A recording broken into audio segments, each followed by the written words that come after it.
Is that correct? That is correct. And what about total exoneration? Did you actually totally exonerate the president? No. Former special counsel Robert Mueller neutered Trump's favored lines of defense. There was no obstruction and none whatsoever. And it was a complete and total exoneration. Well, your investigation is not a witch hunt, is it? It is not a witch hunt. When the president said the Russian interference was a hoax, that was false, wasn't it? True. But Mueller may have failed to deliver the sparks Democrats hoped for. Was the point of this hearing to get Mr. Mueller to recommend impeachment? That is not a fair point of inquiry. Mueller offered halting answers, often responding with one word and frequently citing back to the more than 400-page Russia report. Critics of the special counsel tonight questioning parts of his performance and how well he knew his own report. Robert Mueller didn't appear to have a good grasp of a report that he authored. One questionable moment came after Mueller suggested the only reason Trump wasn't indicted is because he's a sitting president. I'd like to ask you, the reason, again, that you did not indict Donald Trump is because of OLC opinion stating that you cannot indict a sitting president, correct? That is correct. Later, Mueller clarified. We did not reach a determination as to whether the president committed a crime. Still, it's clear Justice Department guidelines that a sitting president cannot be indicted weighed heavily on Mueller's decision-making. You had an obligation to either prosecute or not prosecute. Well, generally that is the case, right. Although most cases are not done in the context of the president. Could you charge the president with a crime after he left office? Yes. Mueller also wouldn't say whether he intended for Congress to pursue impeachment proceedings. You never used the term raising to impeachable conduct. Our mandate does not go to other ways of addressing conduct. And even though Mueller believed he had the authority to subpoena Trump, we understood we could subpoena the president. He decided the inevitable delay wasn't worth it. We decided that we did not want to exercise the subpoena powers because of the necessity of expediting the end of the investigation. Mueller was more expressive in his concerns over foreign powers interfering in U.S. elections. He appeared disturbed by Trump's prior praise for WikiLeaks. Problematic is an understatement in terms of what it displays, in terms of giving some, hope or some boost to what is and should be illegal activity. And worried that future campaigns won't feel any duty to report foreign election meddling to authorities. I hope this is not the new normal, but I fear it is. For their part, Republicans scoffed at the investigation. It's time for the curtain to close on the Russia hoax. The conspiracy theory is dead. And pressed Mueller on its origins, particularly the dossier, which is under investigation by the Justice Department. You had 2 years to investigate. Not once did you consider it worthy to investigate how an unverified document that was paid for by a political opponent was used to obtain a warrant to spy on the opposition political campaign. Did you do any investigation in that whatsoever? I do not accept your characterization of what occurred. What would be your I'm not going to speak any more to it. While Republicans aimed to discredit Mueller, attacks on his team drew the strongest pushback. We strove to hire those individuals that could do the job. I've been in this business for almost 25 years. And in those 25 years, I have not had occasion once to ask somebody about their political affiliation. It is not done. What I care about is the capability of the individual to do the job and do the job quickly and seriously and with integrity. Now, Wolf, where Mueller was a little bit more uneasy talking about obstruction, he was much more forceful when he was talking about foreign interference in our elections, saying in some circumstances it is a crime to accept that kind of foreign election assistance. But he also seemed resigned when he said he hopes that this is not the new normal, but he's afraid that it might be. Good point. All right, Sarah, thank you very much. Sarah Murray reporting. We just heard a little while ago from the president. Our White House correspondent, Caitlin Collins, was among the reporters asking him questions about the Mueller testimony as he was leaving the White House for a fundraiser. Caitlin, the president, he clearly was fired up. Yes, he was, Wolf. And White House officials said before the president even came out to speak to reporters that he was in a good mood. And he made that pretty clear as he was speaking to us about how he saw things that unfolded on Capitol Hill today. Look, I think Robert Mueller did a horrible job, both today and with respect to the investigation.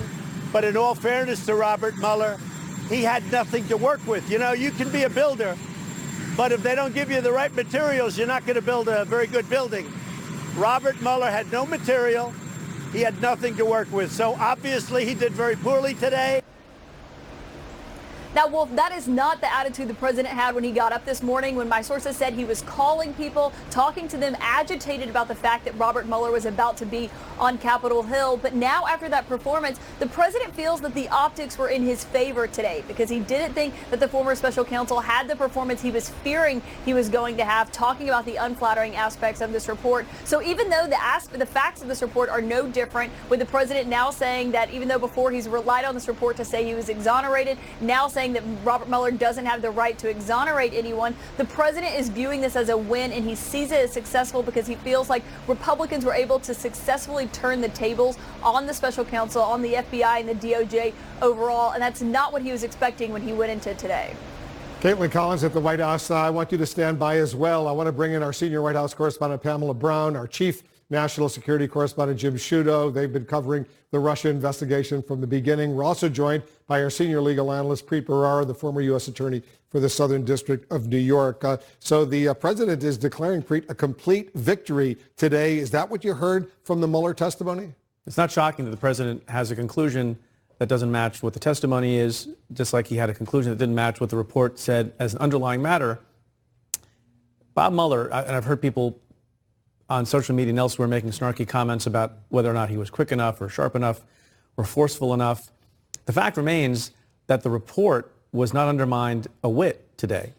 The report that said that Donald Trump engaged in all this conduct, which to my mind, but for the Office of Legal Counsel opinion, would mean that the president could be indicted, that all stood up. You had dozens of Republican members of the House ask question after question after question with a lot of gusto to try to get Bob Mueller to back off on them, and he didn't. In fact, many of the questions went to issues that are collateral and peripheral, but very few people engaged with the conclusions in the report, the facts in the report, and all sorts of other things in the report that talked about the ways in which Donald Trump probably broke the law.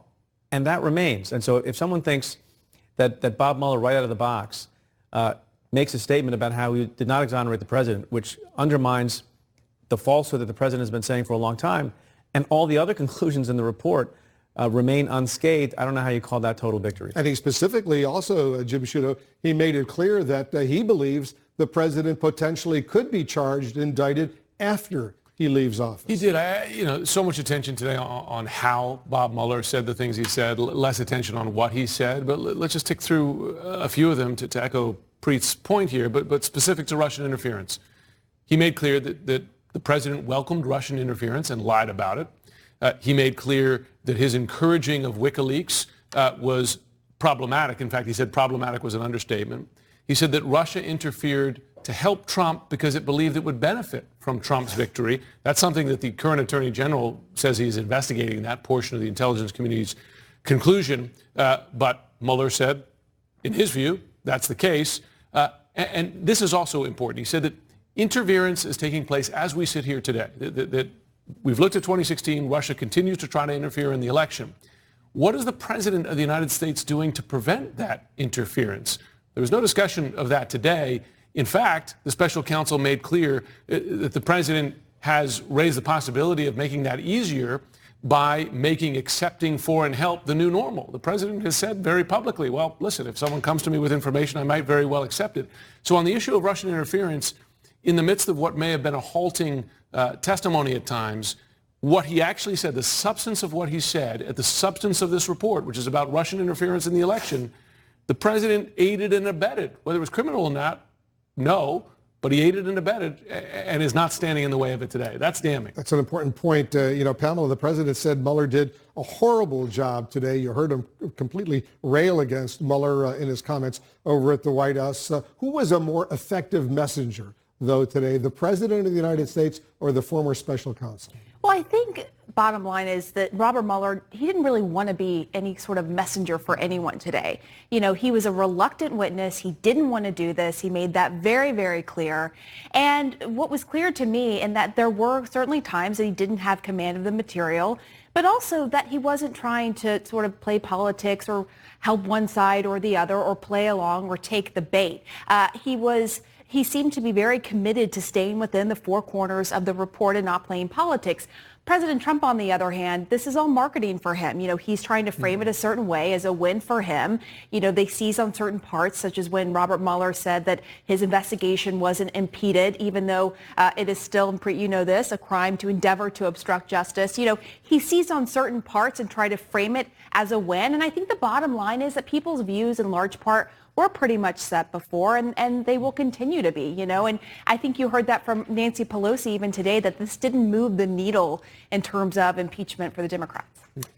The former special counsel repeatedly referred to the Office of Legal Counsel guidelines over at the Justice Department that a sitting president can't be charged, can't be indicted. If not for those guidelines, do you think the president would have been charged, indicted? I do. I believe that to be so. I mean, we sat around this morning after the Judiciary Committee hearing concluded, and to a person, I think, around the table, myself included, we thought that it was very significant the way that the former special counsel answered a question from Congressman Ted Lieu that basically said, the reason you didn't indict the president was because of the OLC opinion.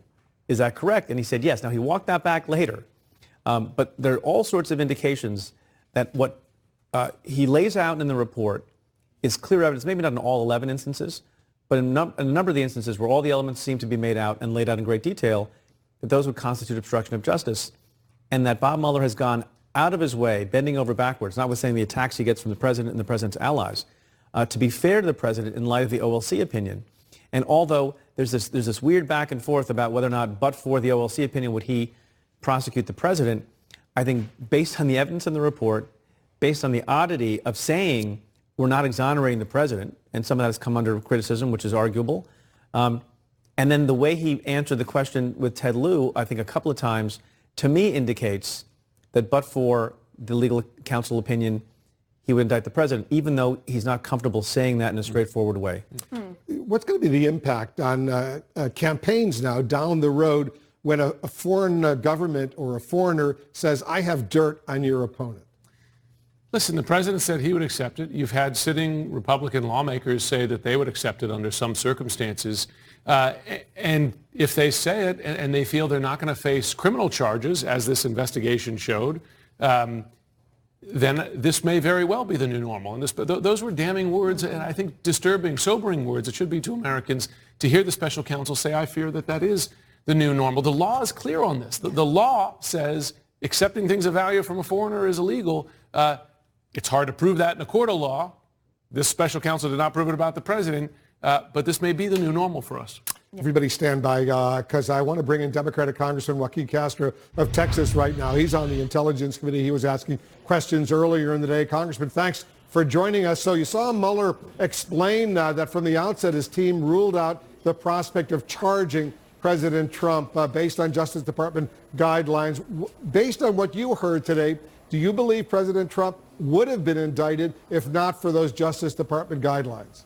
Yeah, I believe that if Donald Trump was not sitting in the White House, that he would be sitting in a courtroom and he would be prosecuted for obstruction of justice.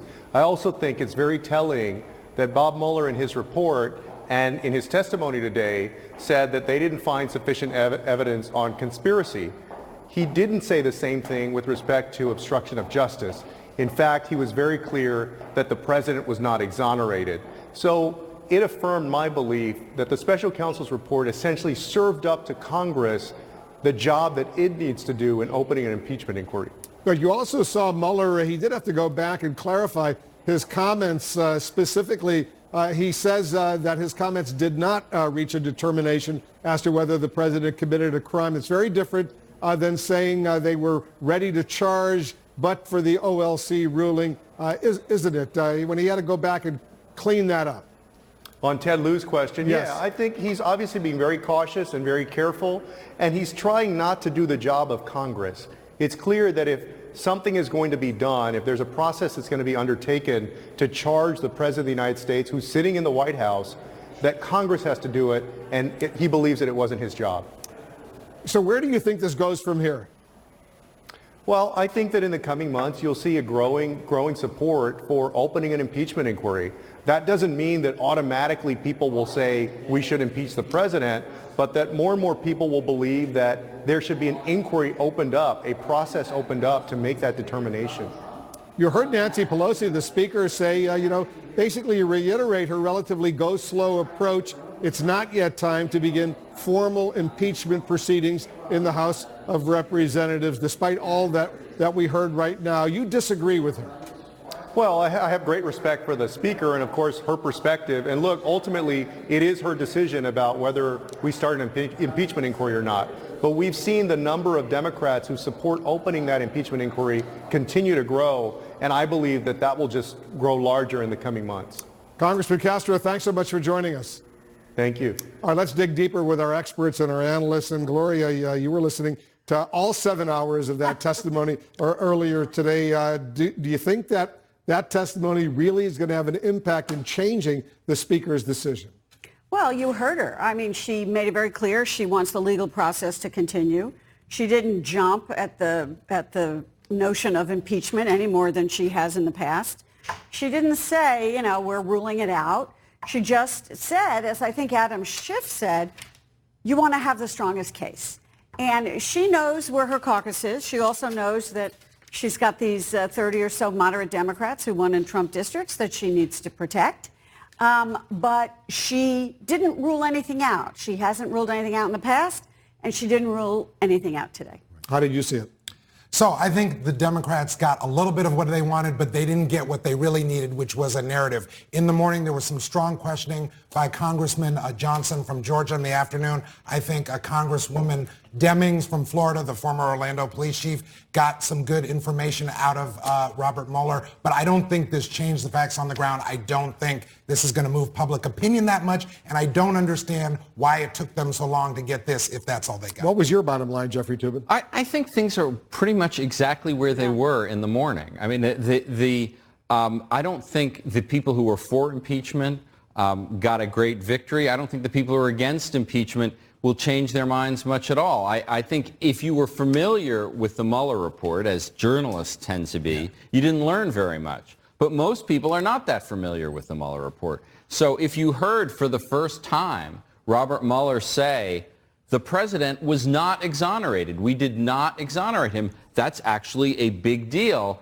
But it is something that is in the report itself. And this is a demonstration, I think, of the importance of television versus a 440-page report. I want to get some quick reaction from Republican Congressman Chris Stewart of Utah. He's a member of the Intelligence Committee. He was asking questions today. Congressman, thanks so much for joining us. You heard the president a little while ago declare a complete victory, but it was apparent today that Mueller didn't clear the president on the question of obstruction of justice. Would President Trump, do you believe, have faced charges if not for the fact that you can't indict a sitting president?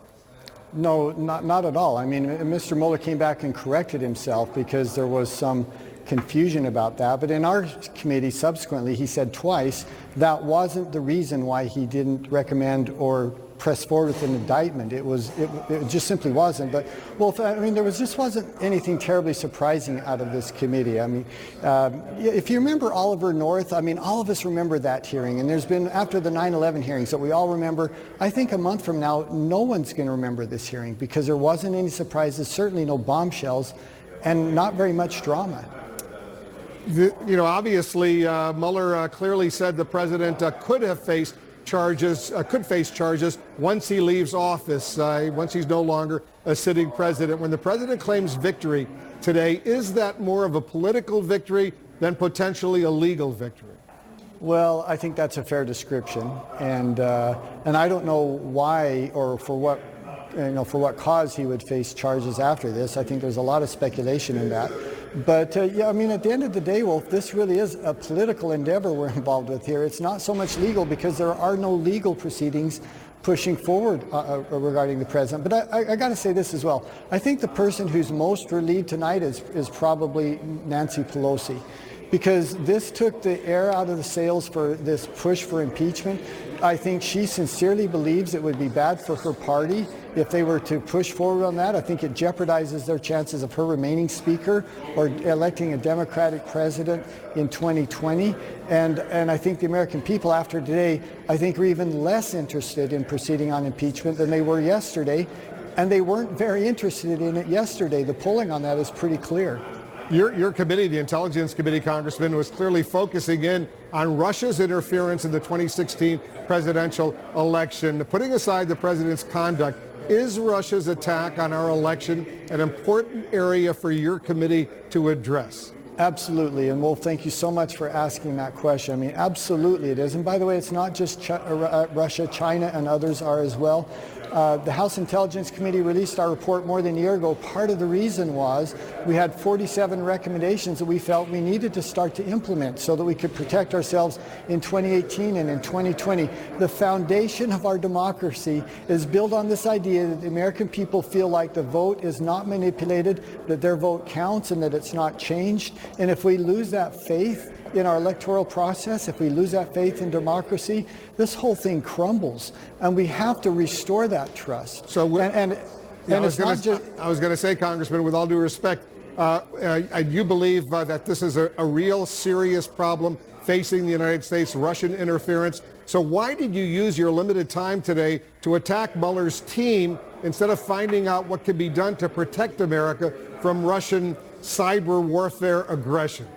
Well, part of the reason, because I know what needs to be done. Once again, we spent more than a year looking at this, and we had our 47 recommendations. So there wasn't anything that he was going to tell me that we didn't already know.